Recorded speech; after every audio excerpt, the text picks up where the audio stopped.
예배보라고 이렇게 인사하겠습니다. 주님의 이름으로 사랑하고 축복합니다. 뒤에 분에게 이렇게 인사할까요? 주님으로 인해 행복하십시오. 사랑하는 성도 여러분, 우리가 살아가는 세상 가운데요, 말의 위력들, 말을 통해서 이루어지는 것을 놀라운 체험들을 많이 합니다.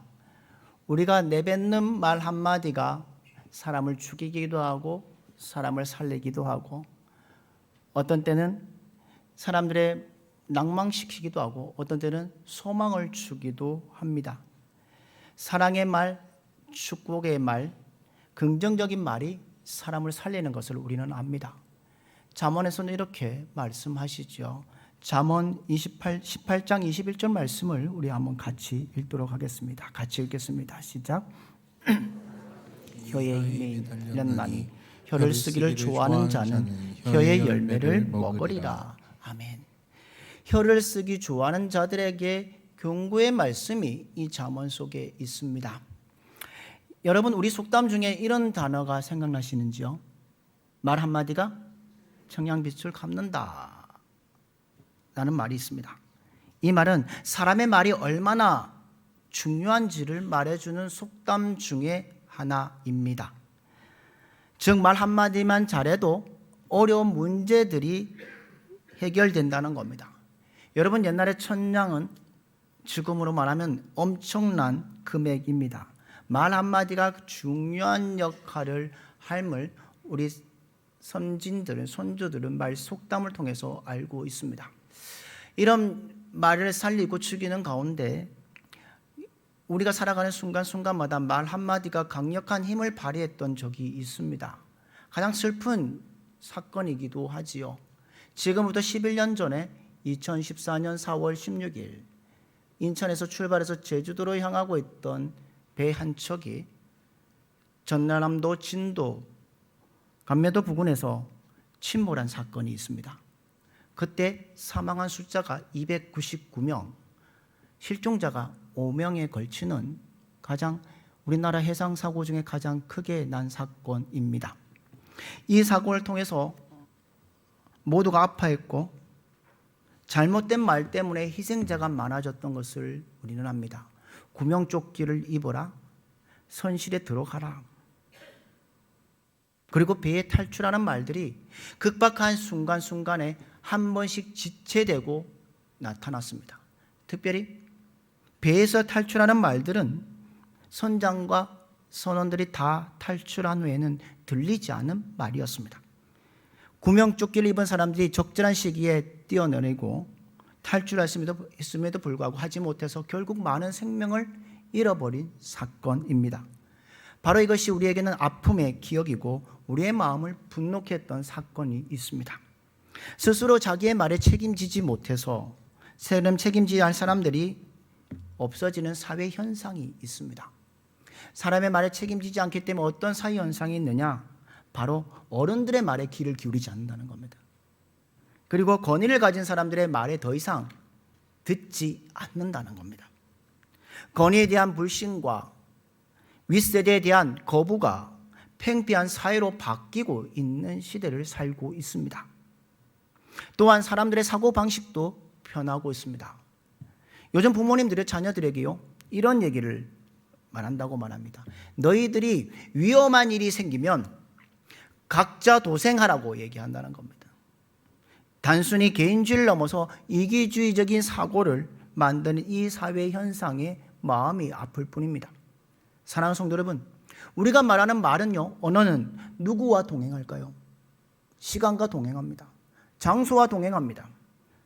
환경과 직결되어 있습니다. 우리가 알듯이 말의 위력은 과거에서부터 수많은 사람들의 입에 오르내렸던 것을 압니다. 말에 힘이 있는 것은 그 사람의 생각이 담겨 있기 때문이지요. 말을 시켜보면 저 사람이 어떤 인물인지 압니다. 예로부터 말은 생각의 집, 삶의 집, 인격의 집이라고 말합니다. 말 한마디가 사람을 살리기도 하고 말 한마디가 사람을 죽이기도 합니다. 그렇다면 어떤 말은, 그 말은 어떻게 작용하는지, 그리고 어떤 말, 그 언어를 어떻게 사용해야 되는지를 오늘 말씀을 통해서 함께 은혜를 나누고자 합니다. 어떤 말에 삶이 있는지 작용하는지 첫 번째 이렇게 말합니다. 사람을 변화시키는 것은 언어입니다. 사마천의 사기에 이런 있습니다. 골계열정과 여시춘추의 시문란에 나오는 말인데요. 삼년불비우불명이라는 것이 있습니다. 춘추시대에 초나라의 왕이 된 장왕이 즉위할 때요. 즉위하니 얼마 안 되어서 신하들을 불러놓고 이렇게 얘기했습니다. 앞으로 가인에게 간언하는 자는 가만두지 않고 죽이겠다고 했습니다. 그래서 3년 가까이 뭘 하냐면 주색에 빠져 있습니다. 그런 시간들이 흘러가는 가운데 그 신하 가운데 한 사람인 오고가 죽음을 각오하고 왔지만 직접 간언하지 못하고 수수께끼로 이렇게 물었습니다. 전하, 내가 수수께끼 하나 내보겠습니다 라고 했더니 왕이 한번 내보라고 말했습니다. 그러면서 신하가 이렇게 말합니다. 언덕 위에 큰 새가 한 마리 있사온데 그 새는 3년 동안 날지도 않고 울지도 않았습니다. 대체 이 새는 무슨 새일까요? 그래서 장왕은 서슴없이 이렇게 대답했습니다. 3년이나 날지 않았지만 한 번 날면 하늘에 오를 것이고 3년 동안 울지 않았지만 한 번 울면 세상 사람들을 놀라게 할 것이다 라고 말하면서 이제 그대의 뜻을 알았으니 물러가라고 했다는 겁니다. 그런데도 그 위에도 계속 왕은 방탕합니다. 조금도 나아지지 않습니다. 그러자 이번에는 소종이라는 사람이 죽음을 각오하고 왕에게 나가 직언을 합니다. 그러자 왕은 꾸짖습니다. 경은 포고문도 못 보았나? 보았습니다. 그러나 전하께서 국정에 전념하신다면 저는 죽어도 한이 없습니다. 얘기했다는 겁니다. 그러자 그 왕이 알겠다고 물러가라고 했다는 겁니다. 그날 이후로 그 왕은 세상의 모든 것을 멀리하고 국정에 전념합니다. 그 왕이 3년 동안 뭘 했냐면 충신과 간신을 구별하기 위해서 3년 동안 그렇게 했다는 겁니다. 그래서 그 시간이 흐른 후에 간신들과 다 물러나게 하고 충신들을 등용하기 시작합니다. 그리고 그 전에 말했던 오고와 소종에게 정치를 맡겨 어지러웠던 나라를 바로잡게 함을 통해서 백성들에게 칭송받은 왕으로 되어 있습니다. 이렇듯 말은 사람을 변화시킵니다. 말이 중요합니다. 축복하는 말은 축복이 가고요. 저주하는 말은 저주가 가게 되어 있습니다. 말을 통해서 우리는 얼마나 용기를 얻으십니까? 아니면 다른 사람의 비난 때문에 얼마나 상처를 받고 계십니까? 그렇다면 여러분은 말이 영향력을 미치는 범위가 어느 정도라고 생각하십니까? 거리가 멀수록 반감의 효과는 반감됩니다. 그러나 멀리 있는 사람들을 한번 물어보십시오. 멀리 사람 지나가는데 그 사람이 욕하고 비난하면 여러분 달려가서 하실 분 계십니까? 쫓아가서 이야기하시는 분 계십니까? 거의 없습니다.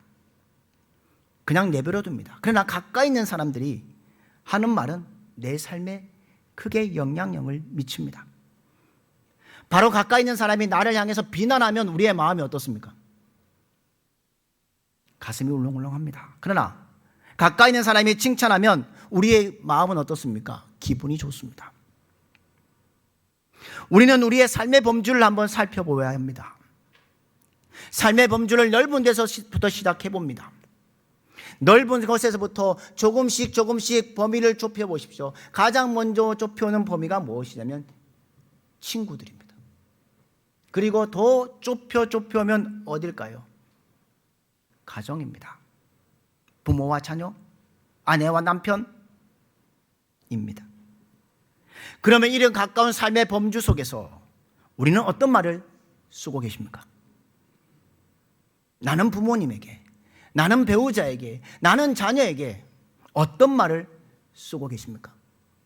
나의 말은 공동체가 세워지고 있는 말인지 아니면 공동체가 무너지고 있는지 보아야 합니다. 오늘 본문에 나오는 부부 다윗과 미갈은 행복한 결말을 맺지 못한 부부입니다. 오늘 우리가 함께 읽은 본문에 다윗과 미갈의 부부가 등장하고 있습니다. 그리고 그들의 대화는 잘못된 대화법 때문에 보여지는 예가 드러난 다윗과 미갈의 모습입니다. 우리는 이 대화를 통해서 피해야 할 대화법을 보고자 합니다. 여러분 잘 보십시오.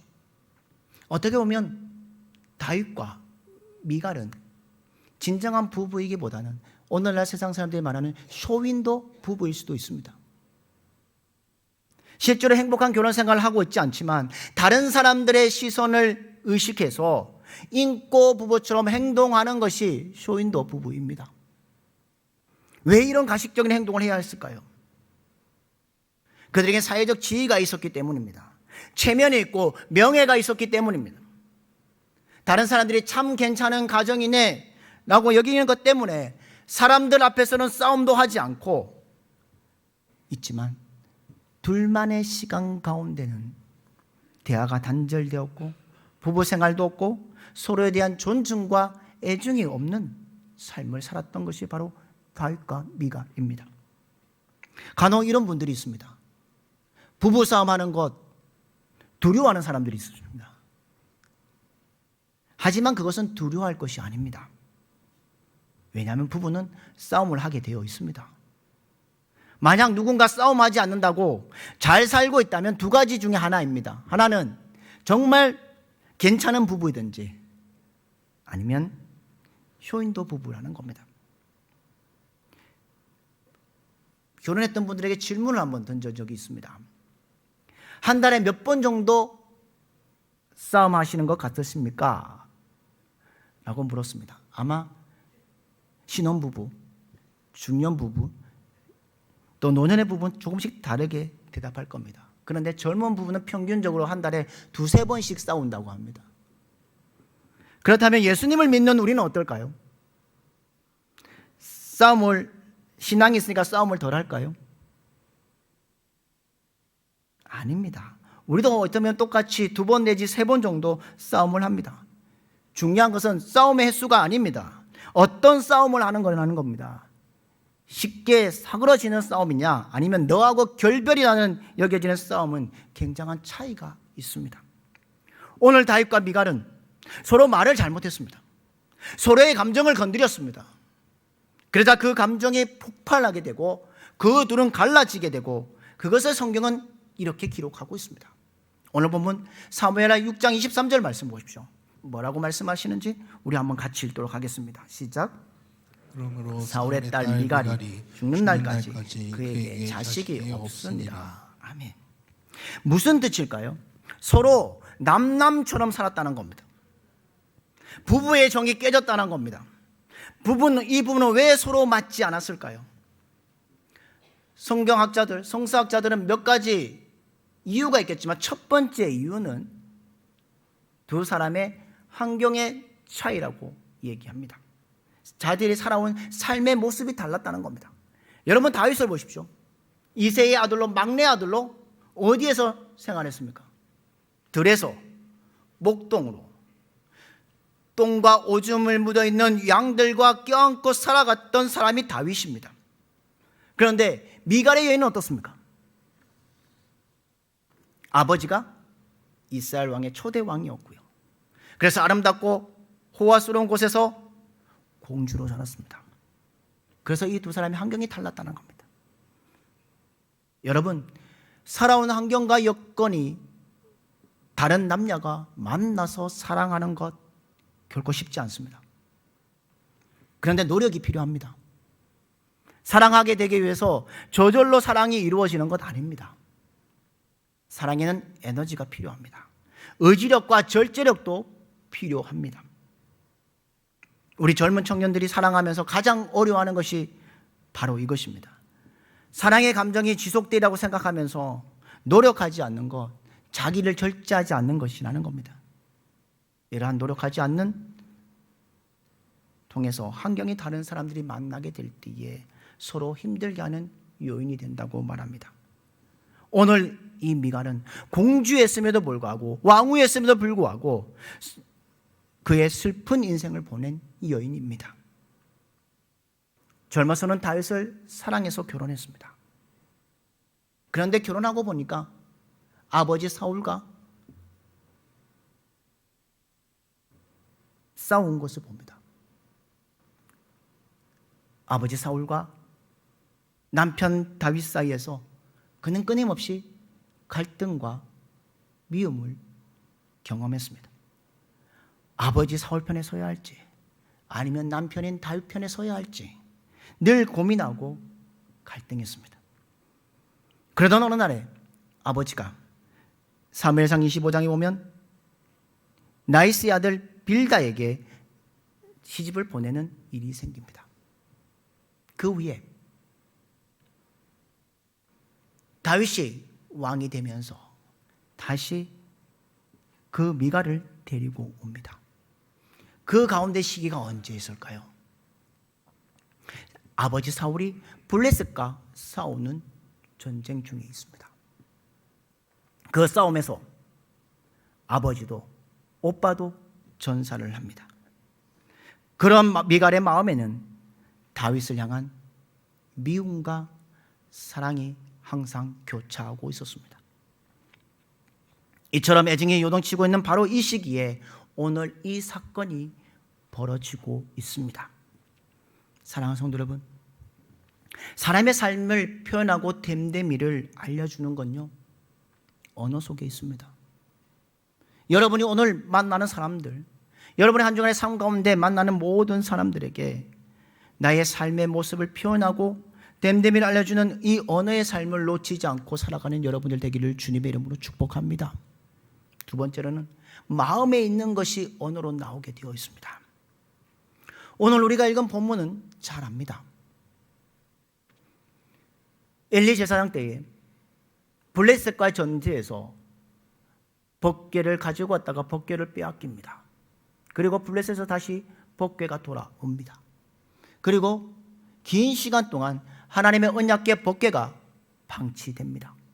사울 왕 때도 잊어버렸고 다윗 왕이 다윗의 장막에 거하면서 하나님의 법궤를 다윗이 있는 곳에 가져오려고 합니다.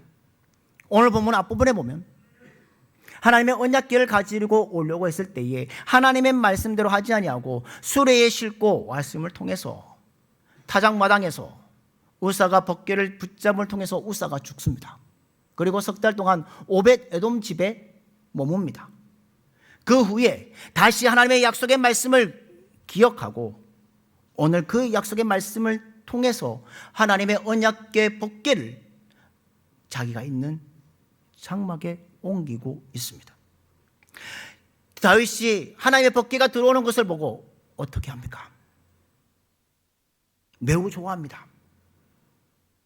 계집종들이 춤추는 것을 보다 못해서 자신도 춤을 추고 있습니다. 왕의 옷을 벗어버리고 베옷을 입고 춤을 추다가 베옷도 벗겨지니까 살이 드러나게 됩니다. 그런데 이 모습을 아내는 미갈은 보고 있습니다. 그때 아내의 미갈이 느낀 것은 이것이었다는 겁니다. 저것은 왕의 체면이 아닌데, 저것은 왕의 채통이 아닌데, 이스라엘 왕이 저렇게 벌거벗고 춤추고 있는 것, 계집종들과 춤을 추다니, 그런 생각이 들어오기 시작했습니다. 그러자 다윗은 무시하고 업심여깁니다. 그것이 오늘 본문의 시작입니다. 미갈의 마음에 미움이 꼬입니다. 마음이 이미 닫혀져 버렸습니다. 부정적인 선입관을 가지고 다윗을 바라봅니다. 그래서 오늘 본문 사무엘하 6장 16절에 이렇게 말합니다. 미갈이 창으로 내다보다가 다윗 왕이 여호와 앞에서 뛰놀며 춤추는 것을 보고 심중에 그를 업신여기니라 라고 되어 있습니다. 여기 잘 보시면요, 여호와 앞에서, 여호와 앞에는 무엇입니까? 하나님의 법궤, 하나님의 언약궤 앞에서 춤추는 다윗을 보며 어떻게 여겼다고 말하고 있습니까? 남편인 다윗을 업신여기고 있습니다. 부부에게 있어서 가장 위험한 것이 무엇이냐면 아내가 남편을 업신여긴다는 겁니다. 사람을 무시해서 거친 말을 하게 된다는 겁니다. 거친 말을 반복하다 보면 그 사람을 무시하게 된다는 겁니다. 이런 표현이 있습니다. 사랑하면 알게 되고 알게 되면 보이나니 그때 보이는 것은 예전과 같지 않았다라는 말이 있습니다. 무슨 말이냐면 누군가를 사랑하기 시작하면 보이지 않는 것들이 보이게 된다는 겁니다. 그 사람을 알면 알수록 사랑스러운 것들이 보이기 시작한다는 말입니다. 예전에 모르는 것들이 사랑으로 다가온다는 겁니다. 그런데 이게 제 사랑의 해석인데요, 미움의 해석도 마찬가지입니다. 미워하면 알게 되고 알게 되면 보이나니 그때 보이는 것은 예전과 같지 않게 된다는 해석이 있습니다. 그 말은 무엇이냐면 마음에요 미움이 생기면요 그렇게 예쁘던 아내의 모습이 머리부터 발끝까지 미워할 수밖에 없는 이유로 가득 차버린다는 겁니다. 마음의 생각이 삶의 많은 것들을 판단하고 있다는 겁니다. 오늘 미갈이 이 마음의 선입견을 갖고 그 감정이 오늘 그냥 마음속에 있는 것이 아니라 말로 나오고 있습니다. 잘 보십시오. 오늘 사무엘하 6장 20절 말씀 보십시오. 우리 같이 읽도록 하겠습니다. 같이 읽겠습니다. 시작. 다윗이 자기의 가족에게 축복하러 돌아오매 사울의 딸 미갈이 나와서 다윗을 맞으며 이르되 이스라엘 왕이 오늘 어떻게 영화로우신지 방탕한 자가 염치 없이 자기의 몸을 드러내는 것처럼 오늘 그의 신복의 계집종의 눈앞에서 몸을 드러내셨도다 하니. 아멘. 여기 잘 보면 왕은 본래 어떤 분이어야 된다는 의미냐면 영화로우신 분인데 자기가 보니까 자신에게는 방탕한 자, 염치 없는 자로 보였습니다. 여러 계집종들이 있는데 몸을 드러낸 것에 대한 비난을 하고 있는 것이 미갈입니다. 아내에게 방탕한 자, 염치 없는 자라는 말을 들으시면 남편들 어떠실까요? 내 아내로부터 그런 말을 들으면 그것을 듣기 원하는 남편은 하나도 없습니다. 최근에 결혼한 신혼부부들에게 부부싸움을 하는 이유에 대해 물어보았습니다. 그랬더니 이렇게 얘기합니다. 나를 화나게 하는 말 때문에 싸운다는 겁니다. 그랬더니 어떤 말이냐라고 물었더니 첫 번째는 야 됐어 이제 너하고는 말 안 해. 대화의 상대로 삼지 않겠다는 겁니다. 상대가 나를 우습게 여긴다는 것을 말한 것이죠. 그러면서 이랬던 말도 있다는 겁니다. 이거 다 당신 탓이야. 상대방의 모든 책임을 넘긴다는 겁니다. 또 하나는요, 당신과 결혼한 거 정말 후회돼. 이런 말까지 하는 사람도 있다는 겁니다. 말이라는 건요, 상대방의 감정과 마음을 상하게 하면 하나 되게 하는 것, 화해하는 것 참 어렵습니다. 비꼬는 말만큼 마음을 다치게 하는 거 없습니다. 그런데 미갈은 거기에서 한 걸음 더 나아가 넘어가지 말아야 할 선까지 넘고 있습니다. 뭐냐면 비교하고 있습니다.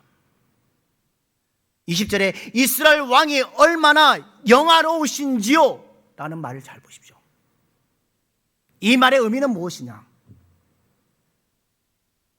내 아버지 사울 왕은 당신처럼 행동하지 않았을 것입니다 라는 말이 들어져 있다는 겁니다. 사랑하는 믿음의 성도 여러분, 우리 안에 선입견, 잘못된 마음을 품고 있으면 그 안에 그것을 통해 말로 나옵니다. 하나님은 오늘도 말씀하십니다.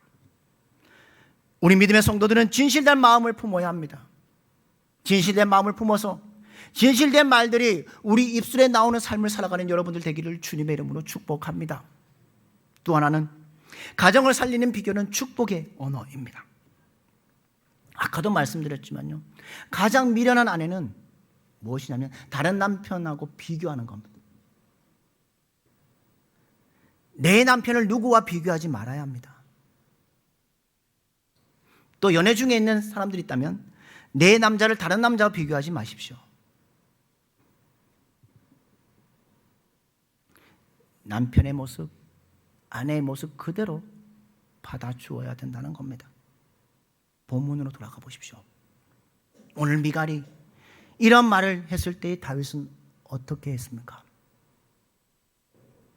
너 그렇게 받아들이지 않았습니다. 너가 그런 말을 해 하고 직격탄을 날리고 있습니다. 미련한 남편은 아내를 공격하고 아내의 말싸움에서 이기겠다는 남편이라는 겁니다. 만약 우리가 부부라면 아내를 윽박지르지 말아야 합니다. 아내가 형편없다고 이야기하지 말아야 합니다.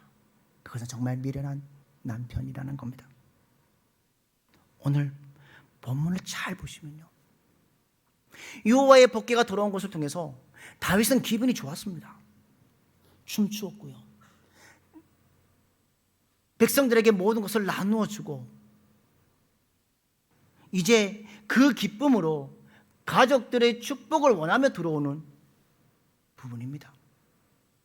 오늘 본문 20절 앞부분을 잘 보십시오. 다윗이 자기의 가족에게 축복하러 돌아오매라고 되어 있습니다.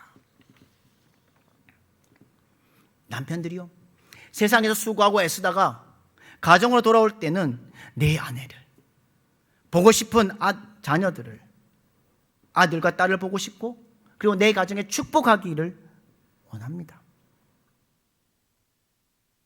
사랑하는 사람일수록 무조건 축복해 주셔야 합니다.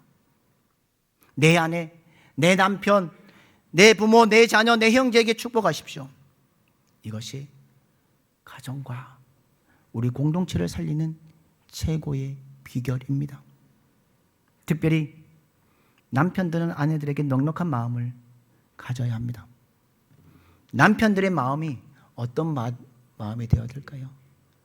태평양 바다 같은 마음이 되어야 합니다. 그런 점에서 저도 설교를 준비하면서 찾아보았는데요, 남편들에게 한 가지 부탁을 하고 싶습니다. 아내가 잔소리하고 불평하기 시작하면 딱 5분만 참으시면 됩니다. 그리고 아내의 말을 경청하시면 됩니다. 그래서 그렇게 화가 났어 라고 공감해 주면 됩니다. 그럼 많은 학자들이 결정한 건 뭐냐면, 지혜로운 아내는 30초에서 1분 내에 모든 거 끝난다고 합니다. 그 조금 지혜로운 아내는, 좀 덜 지혜로운 아내는 2분 정도 이상 가지 않는다고 말합니다. 그냥 그런 아내도 5분 이상 넘어가지 않는다고 말합니다. 그러면서 당신 참 힘들었겠다 한마디 해줬다는 겁니다. 이것이 부부의 삶이죠. 그런데 오늘 다윗은 20절에 그렇게 말을 들은 후에 미갈에게 어떤 말을 하고 있습니까? 21절 말씀 보십시오. 우리 21절 말씀을 함께 읽도록 하겠습니다. 시작. 여호와 앞에서 한 것이니라. 그가 내 아버지와 그의 온 집을 버리시고 나를 택하사 나를 여호와의 백성 이스라엘의 주권자로 삼으셨으니 내가 여호와 앞에서 뛰놀리라. 아멘. 다윗은 지금 건드려서는 안 될 아킬레스건을 건드렸습니다. 무슨 말이냐면, 하나님이 너 아버지 버렸어, 너 가문을 다 버렸어, 이제 나도 너를 버릴 거야, 이런 이야기입니다. 결코 해서 안 될 말을 하고 있습니다. 축복의 언어, 사랑의 언어를 담아야 되는데 축복의 언어가 사랑의 언어가 아니라 저주의 언어를 사용하고 있습니다. 많은 부부들이 결혼하고서 문제가 생기면 남편들이 이렇게 말한다고 합니다. 이런 건 너 엄마한테 안 배웠어, 너 아버지한테 안 배웠어, 너희 집안 다 이렇게 됐지. 상대방의 마음을 상하게 한다는 겁니다. 존 트렌트 그리고 갤리스 몰리가 쓴 축복의 언어의 책에 보면 언어 생활 가운데 특별히 축복의 언어에 대해서 얘기합니다. 그 축복의 언어는 5가지로 말합니다. 애정 어린 접촉과 마음이 담긴 격려, 소중한 가치 부여, 저주를 이기는 능력, 적극적인 헌신, 이렇게 5가지를 얘기합니다. 특별히 축복의 언어가 자녀의 생애를 전인격적으로 송두리째 바꾼다고 말합니다. 그런데 저주의 언어는 자녀와 주변인의 가슴을 평생 씻을 수 없는 저주로 남게 된다고 기록되어 있습니다. 특히 대부분의 사람들은 거의 절대적으로 부모님의 영향 아래서 어린 시절을 보냅니다. 부모의 말을 듣고 먹고 자랍니다. 축복의 말, 저주의 말, 사랑의 말, 긍정의 말, 부정의 말, 그 모든 말이 지대한 영향을 끼친다고 그 책에 기록되어 있습니다. 그래서 축복의 언어가 자녀와 주변 사람들의 생애를 전인격적으로 송두리째 바꾼다면,